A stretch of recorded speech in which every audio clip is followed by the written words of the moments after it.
Well, hello. So glad we get the opportunity to continue our study into the miracles of Jesus, that we get to continue to discuss how his healing is illuminating key aspects of Jesus' ministry. We got to talk yesterday about kind of the second half of Jesus' story of him going across the Sea of Galilee, that he gets into the Gentile country of the Gerasenes and he performs this miracle of healing. Well, now we're going to get kind of the third part of that story. And so we're now going to see him kind of go back across the Sea of Galilee. He's been rejected by the vast majority of the Gentiles over there. He's left his messenger, the converted demoniac, to share the good news there. And now he's going to return to the other side and perform another very well-known pair of miracle stories. This is actually going to be kind of a two-for-one deal here. In all three of the synoptic gospels, you actually have this story of Jairus and his daughter, and then kind of sandwiched in between that story, in the middle of this, is the healing of a woman with a bleeding disorder. And so let's go ahead and dive into this and see how the gospel writers are using kind of this sandwich structure to really emphasize the similarities between both of these stories. We're going to use, again, Luke as kind of our main text here in Luke chapter 8 and verse 40. It says, "And as Jesus returned, the people welcomed him, for they had all been waiting for him. And there came a man named Jairus, and he was an official of the synagogue. And he fell at Jesus' feet, and he began to implore him to come to his house, for he had an only daughter, about 12 years old, and she was dying. But as he went, the crowds were pressing against him. A woman who had a hemorrhage for 12 years and could not be healed by anyone came up behind him and touched the fringe of his cloak, and immediately her hemorrhage stopped. Jesus said, 'Who is the one who touched me?' And while they were all denying it, Peter said, 'Master, the people are crowding and pressing in on you.' But Jesus said, 'Someone did touch me, for I was aware that power had gone out of me.' When the woman saw that she had not escaped notice, she came trembling and fell down before him and declared in the presence of all the people the reason why she had touched him and how she had been immediately healed. He said to her, 'Daughter, your faith has made you well. Go in peace.' While he was still speaking, someone came from the house of the synagogue official, saying, 'Your daughter has died. Do not trouble the teacher anymore.' But when Jesus heard this, he answered him, 'Do not be afraid any longer. Only believe, and she will be made well.' When he came to the house, he did not allow anyone to enter with him, except Peter and John and James, and the girl's father and mother. Now they were all weeping and lamenting for her. But he said, 'Stop weeping, for she has not died and is asleep.' And they began laughing at him, knowing that she had died. He, however, took her by the hand and called, saying, 'Child, arise.' And her spirit returned, and she got up immediately. And he gave orders for something to be given her to eat. Her parents were amazed, but he instructed them to tell no one what had happened." So we see here the story that Jesus returns back to kind of his side of the Galilean lake, and there's people waiting for him. There's actually a great multitude of people waiting for him, and one in particular is Jairus. And Jairus is noted for us as a synagogue official, a leader of the synagogue. This means that he would be kind of the leader of that group. He would be the one who would assign people tasks. He would be one of the people that would be in charge of running the daily functions of the synagogue. So this is very much an important man. It's a well-known man. It's a religious leader in a very religious society, and yet he kind of cast aside, unlike a lot of the Pharisees and the Sadducees who have been very much opposing Jesus, been very difficult to get past their pride. This guy immediately recognizes the need that he has. His young daughter, just a 12-year-old girl, is dying, and anybody who is a parent can immediately understand the terror that would grip you in this situation of knowing that there's nothing you can do to save your young child. It is a horrendous feeling, and we can really emphasize immediately with Jairus about the level of extremity that he is willing to go to save his daughter. And so he's willing to honor this man, to do whatever is required, because he knows this Jesus has healed people before, and he has faith that this Jesus can heal his daughter as well. But then that story comes to a complete halt. And so as Jesus is about to go with Jairus, we're expecting kind of a normal miracle story. That all grinds to a halt, and then we're introduced to this other character.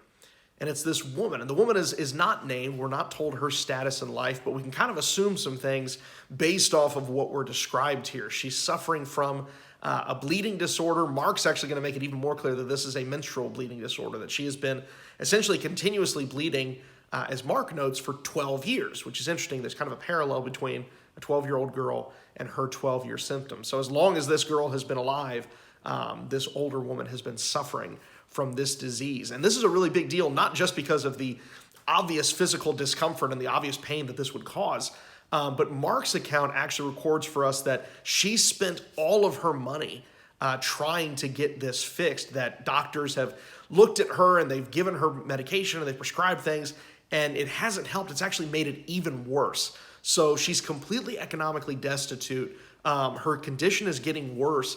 And remember what the context of this is from a Jewish perspective. Menstrual bleeding made you ritually unclean, which means that this woman, in the depth of her worst situation possible, she's economically destitute, and she can't go to the temple. She can't go to the synagogue. She can't even really be around people, because if you touch her, you're going to be ritually unclean for a day. And that's a huge inconvenience. It would cause people to really shun her. And so she's socially cut off. She's economically destitute. She's physically in a terrible situation. And so our heart goes out to this woman. This woman is suffering in a terrible way. And we can see that she's concerned about how Jesus might react to her. What will Jesus do? Will he, react like everybody else does and recoil away and say, hey, get away from me, you unclean person? And so she has faith in Jesus. She has faith that this healer can heal her, but she doesn't go and talk to him. Instead, she almost kind of sneaks through the crowd. You get the sense that, she's disguising who she is so people can't tell who she is. And there's this massive crowd that's all bumping up against each other and jostling one another, which, as a side note, can you imagine how frustrated Jairus would have been that he's trying to get Jesus to go save his daughter and all these people won't get out of the way? I mean, it's the worst case of being frustrated in a traffic jam that you can imagine. But as all this is going on and people are bumping elbows and they're jostling together, she comes up and she touches the fringe of his cloak. And sometimes this is interpreted as him touching like the very bottom of his cloak. That's a misunderstanding of what this is. If you look actually back at the Torah, there was commands that Jews were to wear tassels, these little kind of woven balls at the cloak, at the fringe of their cloak, which would actually be thrown up over their shoulder. So as a side note, it shows that Jesus is obeying Torah commands. But this would actually be tassels that were kind of over the back of his shoulder. So she's not like crawling down on the ground to reach his feet. She's actually just coming up behind him and touches his cloak. And it's an interesting note that we see here that Jesus is aware that the power goes out of him. Now, I don't think this is some sort of indication that Jesus is using like what we would consider to be magical means or some mechanical means that if you just touch Jesus, it's a magic ritual and it just draws healing into you. Because Jesus is going to pointedly say that your faith has made you whole. So it's not magical, it's based off what every healing has been. Their faith in Jesus' power. But it's interesting that Jesus, one, feels the power go out of him, which might explain why he gets wearied after long days of healing and teaching. But it also notes that he is fully aware of what's going on. Even in the midst of this massive crowd where everybody's touching him, and even his disciples are like, how are we supposed to know who's touching you? Like, everybody's touching you, Jesus. He's aware of what's going on. And we might be wondering, okay, well, why does he want to draw attention to this? But think about what's going on with this woman. If she's well known as having this bleeding disorder, how's she going to go back to normalcy? Most people obviously aren't going to see this particular uncleanliness, but they're aware that she's been dealing with this for 12 years. I think Jesus is actually wanting to identify her for two purposes. One, he wants to commend her for her faith, but two, he wants to make sure that everybody knows she's been healed. She's okay to be around. She's okay for you to interact with, and it's because of her faith. And so she's kind of trying to get away from the crowd. She's trying to, sneak back away so that nobody knows what's happening. And yet Jesus' question is really not for anybody else. The question is for her. Will you let me talk with you? Will you let me discuss these things with you? And it's amazing because not only does he heal her, he even identifies her by the term daughter. And that's the only time in the New Testament where Jesus recognizes this, where he uses this term of endearment to kind of show his embrace of her, his recognition of who she is, that she is valuable even in spite of this terrible ordeal that she's gone through. And so this woman has demonstrated incredible faith, and faith that Jesus can do this thing that nobody else has been able to do. None of the doctors, and it's interesting that Luke, who is a doctor, doesn't mention as much about the doctor part of it as Mark and Matthew does. I wonder if that's a little professional pride there. But all these doctors have been trying to do these things, and nobody's been able to help her. Just like the Gerasene demoniac, nobody could help him. Nobody could restrain him. Nobody could stop him. But both of these stories are showing us that Jesus can do what no other man can do. He is alone in his ability to do these things. And so this story, which kind of is sandwiched in between Jairus' story, helps us to understand what's going on as well with Jairus. Because Jesus, who has agreed to go and to heal Jairus' daughter, you can imagine the frustration he is feeling. Now, not only that the crowd is kind of blocking him in, but now this woman has taken up Jesus' time. Like, this is urgent. She's dying quickly. Like, you need to come, Jesus. And his worst fears are confirmed when somebody comes from his house and says, it's too late. Your daughter's already dead. Don't bother the teacher anymore. There's nothing more he can do. Can you imagine the anguish that Jairus would feel? Can you imagine the rage that he would feel at this crowd of people, at this woman who's been hemorrhaging? Can you imagine the frustration and the anger he would feel? Even maybe the anger at Jesus he would feel, that he has not taken the time, that he's been too late to save his daughter. And yet, what does Jesus do? But Jesus turns to him and he says, do not be afraid any longer. Only believe, and she will be made well. And in some ways, you can almost kind of see that there's a connection here between these two stories, that Jairus clearly has some level of faith because he believes that Jesus can heal his daughter and he can and touch her and be made well. But now more faith is required. Now you have to have faith that Jesus is going to be able to resuscitate this girl from the dead. Now he requires a faith a lot similar to the faith of the woman. That you have to have healing power. You have to have faith that Jesus can do what no one else can do. And so as Jesus comes up to the scene, they come to the house, and Matthew and Mark record for us the details that there are people outside mourning and weeping. This is a cultural thing that's going on where the Jews, we've seen this in the widow at Nain, that there was the mourners and the weepers and kind of this professional class that would very loudly mourn and extol and weep about the issues. And so we see that's already taking place, that they've already started this process. They're already mourning this girl. They're already going through the process of basically establishing she's dead and going through the normal ritual facets of this. But Jesus' response is pretty weird, because he says, stop weeping, for she has not died, but is asleep. And everybody starts laughing, which kind of shows the questioning about their level of mourning, really. They start laughing at him because, of course, this girl is dead. And I don't think we should misunderstand that Jesus isn't saying, no, you've misdiagnosed her, she's just in a coma. That's not what Jesus is saying. What Jesus is saying is that in front of his power, death is just sleep. Death is just a temporary enemy.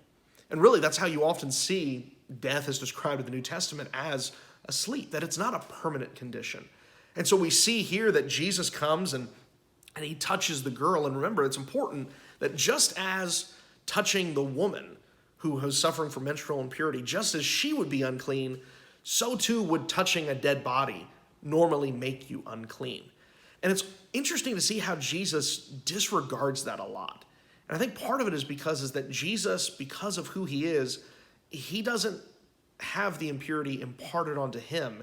It's actually that his purity goes into the impure, that his cleanness, his righteousness is imbued into those who are dead, those who are unclean. And so he touches her and he tells her in this Aramaic translation, child, arise, talitha kum. And she comes up and she gets up immediately, and almost in a humorous note, Jesus says, hey, get her something to eat. She's probably hungry after what she's gone through. And it's this incredible concern of not just Jesus concerning over the large-scale matters of life and death, but even just the concern over just the humanity of people, of just the basic needs that they have. It's actually a pretty incredible picture of Jesus's godliness, but also his humanity, that he understands these needs of people. And so we finally see then in verse 56, her parents were amazed, but he instructed them to tell no one what had happened. And so it's this very intimate gathering that witnesses this. It's really just her parents and then the inner circle of the disciples. It's the first time we see in Luke's gospel, Peter, James, and John kind of isolated as almost like a little bit more of a close version of the disciples. We see that kind of concentric circle structure that you've got this group called the 3, and then you've got the 12, and then the 70, and then kind of the 120 broader disciples. But this very small witness is witnessing the power of Jesus over life and death. And as we talked about, we've seen this before. We've seen the widow of Nain's son has risen. We're going to see this girl rises, and then we're going to see one more example, obviously with Lazarus, where the dead are called back to life. And all of this is shadowing, again, that Jesus is unlike any man. He can not only calm the storms of the seas, he can not only cure the demoniac that is filled with thousands of demons, he can raise those who have been unclean, he can heal those who have been sick for 12 years, and he can even raise the dead. And it's just progressively building that this man is different from any who has come before. He is unlike anything that we have seen before. And that's really the point of these miracle stories. It's not just to show that, oh, Jesus can do cool things. They're all working together to build this consensus that people are amazed at what they're seeing. They recognize this guy is different.